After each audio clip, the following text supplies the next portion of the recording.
Phone দিয়ে light on of করা যায় রিমোটলি। ব্যাপারটা সুন্দর না? স্মার্ট হোম সিস্টেমের এই প্রজেক্টটি আজকে আমি আপনাদেরকে দেখাবো কিভাবে তৈরি হয়।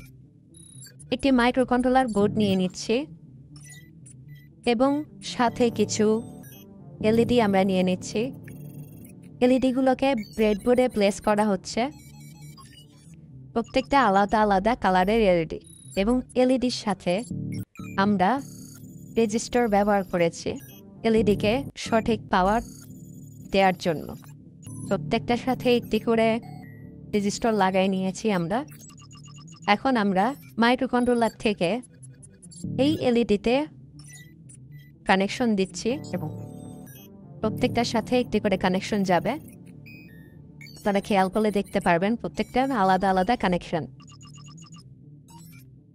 এখন আমরা একটি অ্যাপের মাধ্যমে মাইক্রোকন্ট্রোলারের সাথে কানেক্ট করে সুন্দরভাবে এটিকে কানেকশন করে নিতে পেরেছি।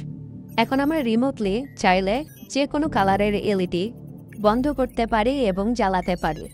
ভিডিওটি যদি আপনাদের ভালো লেগে থাকে তাহলে অবশ্যই লাইক এবং শেয়ার দিয়ে আমাদের পাশে থাকবেন। সবাইকে ধন্যবাদ।